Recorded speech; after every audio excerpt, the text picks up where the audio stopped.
Alors dis-moi, est-ce que tu es intéressé par cette série de vidéos de la Diaspora Motivation? Tu sais quoi? Si tu es intéressé, abonne-toi pour ne rien manquer parce qu'il y a d'autres épisodes qui vont suivre. Et surtout, n'hésite surtout pas à commenter et à interagir avec moi en commentaire parce que ton avis, ton expérience et tes retours vont me permettre de peaufiner et de créer Diaspora Motivation la saison 2, d'accord? Ce sera surtout sur ton expérience et sur ce que tu as à proposer pour que tu puisses encore plus t'identifier à tout ce que je vais partager. Ok?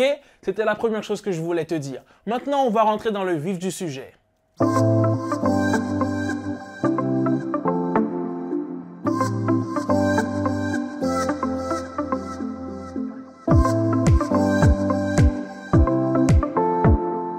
La première question que je me suis posée et que tu vas certainement te poser si tu n'es pas encore parti, c'est où aller, dans quelle ville? Personnellement, je suis parti à Paris et si tu es déjà en France, dis-moi en commentaire dans quelle ville tu es. Personnellement, je suis parti à Paris et je me suis dit ouais, ça va être trop cool, Paris, c'est la ville, c'est trop lourd. C'est vrai que quand je suis arrivé, j'ai dû faire face à une certaine réalité parce que franchement, les gens, ils souriaient pas du tout. C'était vraiment une ambiance assez speed, on va dire. Déjà, ça m'a vraiment fait rire quand je voyais les gens courir pour aller prendre les transports et tout. La vie, elle était tellement plus speed qu'en Guyane. Et du coup, je me suis dit, mais ah ouais, mais c'est incroyable quand même. Et là, je me rappelle, hein, j'allais à l'université et il y avait des gens que je croisais, j'étais souriant, je souriais aux gens. Et puis, j'ai fini par comprendre que les gens n'allaient pas me sourire en retour, en fait. J'ai fini par comprendre qu'on ne souriait pas systématiquement aux gens qu'on voyait dans la rue. Et ça, c'est une réalité aussi. Par exemple, à Paris, et j'avais vu justement un classement qui disait, en fait, qui classait les villes de France, justement, d'Île-de-France, pour voir quelles villes étaient les meilleures. Et finalement, on voit que Paris n'était même pas dans le top 3. Hein. Donc franchement, Paris, de mon expérience, je ne recommande pas trop pour intégrer la diaspora antillo-guyanaise. Maintenant, toi qui es déjà parti, dans quelle ville tu es et quelle a été ton expérience par rapport à la France finalement? Dans quelle ville tu as été et toi, qu'est-ce que tu penses de Paris? Et est-ce que toi qui nous regardes justement depuis la Martinique, la Guadeloupe ou la Guyane, à quelle ville tu penses? Et surtout, où est-ce que tu aimerais aller? En tout cas, je t'avoue que je ne recommande pas nécessairement Paris. Je crois qu'on peut trouver mieux en termes d'accueil d'étudiants et en termes d'expérience d'étudiants. Maintenant, moi, je pense que tu devrais aussi faire très attention à quelle formation que tu veux faire. Parce qu'il y a souvent cette dimension du diplôme cocotier. On dit, ouais, mais en fait, mon diplôme en Guyane, est-ce qu'il aura de la valeur, par exemple, sur le marché, sur le marché, j'ai envie de dire, hexagonal? Et est-ce que mon diplôme a de la valeur? Et je crois que le diplôme cocotier, c'est encore une expression qui a bon dos et qu'on utilise encore beaucoup. En fait, il faut se dire qu'il y a quand même des formations qui se valent en Guyane, d'accord? Là où tu es, il y a certainement des formations qui se valent. Donc, sois sûr de savoir exactement pour quelle formation tu veux partir et surtout, est-ce que ça en vaut la peine? Est-ce que cette formation-là, elle n'est pas déjà disponible sur place, au pays ou sur ton île? Donc, sois sûr en fait que tu ne veux pas partir finalement juste pour partir et que ta formation, elle est dispo. Personnellement, j'ai fait une prépa littéraire en Guyane au lycée Félix Éboué. Et la prépa, elle était super bien, on a vraiment été bien formés et j'estime que c'est une prépa qui se vaut et qui propose une formation avec un niveau aussi performant qu'une formation qu'on pourrait retrouver en France par exemple. Donc voilà, moi j'ai pris le temps d'attendre, de faire ma formation au pays, en prépa et de partir. Et franchement, j'ai vu la différence. Donc réfléchis bien à la formation que tu veux faire, c'est très important. Et puis j'ai envie de te dire, est-ce que tu es prêt, est-ce que tu es prête financièrement? C'est super important. J'ai voulu partir tout de suite après mon baccalauréat, mais en fait, j'étais pas prêt financièrement. J'avais pas vraiment préparé mon départ, mais j'étais tellement excité, je me disais, wouh, let's go, tu vas partir en France, comme tout le monde, ça va être la fête, que j'avais envie de partir directement après le bac. Réfléchis bien, est-ce que tu es prêt financièrement? Est-ce que tu ne devrais pas peut-être attendre 1 an, peut-être 2 ans avant de rejoindre la diaspora antillo-guyanaise en France, tu vois? Prends le temps de réfléchir à ça, ok? Parce que personnellement, je suis parti 2 ans après mon bac et j'ai kiffé. Parce que je pense que j'étais déjà beaucoup plus prêt financièrement. Et puis je te parle de finances, mais aussi est-ce que tu es prêt? Est-ce que tu es prête mentalement? D'accord? Il faut aussi en parler parce que je me souviens que c'est vrai, quand je voulais partir, j'étais déterminé, mais finalement, je crois que j'aurais peut-être pas été prêt à assumer en fait déjà le fait de partir, le fait d'être seul chez moi, le fait d'être loin de ma famille. Je sais pas si j'aurais pu assumer ça. Donc, est-ce que tu es peut-être suffisamment prêt ou prête mentalement déjà pour assumer la vie que tu auras là-bas? Et je peux te dire, ça on en parlera en détail dans un autre épisode, mais je peux te dire que c'est pas évident lorsqu'on est loin de la famille et lorsqu'on est dans un environnement qui est différent. Donc sois sûr que tu es prêt.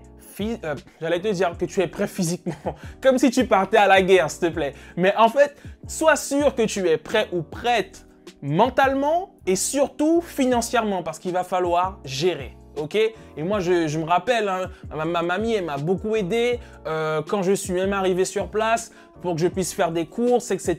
Je me souviens, ma mère m'avait accompagné en France aussi. En fait, ça demande un certain budget et tu verras, on va parler aussi dans une autre vidéo, dans un autre épisode, du budget, de la gestion, comment gérer, etc. Mais il y a tout ça à prendre en compte. Donc, essaie de faire une marge, je pense, une marge la plus grande possible avant de partir. Donc, si toi, tu es déjà sur place et tu fais déjà partie de la diaspora, bon ben, qu'est-ce que tu en penses et comment tu as réussi justement à gérer et comment tu t'es senti lorsque tu es parti? Est-ce que tu as senti que tu étais suffisamment prêt? Est-ce que tu étais prêt mentalement, financièrement? Comment ça s'est passé pour toi? Dis-moi en commentaire et surtout, dites-moi ce que vous pensez les amis. C'est super important. J'attends vos avis en commentaire. Et puis franchement, il faut que je te dise, ça sert à rien d'être super pressé. J'en pouvais plus, je pouvais plus attendre et je me rappelle, je suis parti en septembre. C'était en septembre 2016. Mon billet a été repoussé. J'étais vénère. J'ai dit à ma mère, non, je voulais partir. J'en pouvais plus. J'avais qu'une seule envie, c'était de me barrer et d'aller vivre de French Dream, soi-disant. Mais en fait, je me suis rendu compte que ça servait à rien d'être pressé. Au lieu d'être pressé de partir, j'aurais dû profiter avec ma famille et j'étais un peu vénère, tu vois. Donc, ne sois pas trop pressé. Moi qui suis déjà un membre de la diaspora antilo-guyanaise, je te le dis sincèrement, ne sois pas trop pressé, ça sert à rien. Prends ton temps pour bien te préparer. Et ceux qui sont partis, dites-moi en commentaire ce que vous en pensez. Est-ce que vous êtes d'accord avec moi sur ça? Parce que je crois que c'est très important. Et j'avais dit à des gens qui étaient déjà partis, des amis à moi, des frères, des gens que je considère comme des frères, qui sont partis bien avant moi, je leur ai dit j'arrive bientôt. Et du coup, j'étais super impatient parfois parce que je voulais les rejoindre. Et puis je me disais, mais prends ton temps, Alan, t'es pas encore prêt. Est-ce que financièrement ça va? Est-ce que mentalement ça va? Et la prépa m'a permis de mûrir davantage pour enfin partir et me lancer correctement. Donc, prends ton temps. Quand tu sens que tu es prêt ou que tu es prête, vas-y. Mais ne pars pas hâtivement parce que tout le monde est parti. Mon propos maintenant risque de heurter un petit peu la sensibilité de certains, mais il faut que je le dise. Si tu veux partir pour être en mode gratter senti dans le pays des gens, autant que je te le dise sincèrement, ne viens pas ici, reste en Guyane ou reste en Guadeloupe, reste en Martinique. Faut pas que tu viennes rejoindre la diaspora antilo-guyanaise.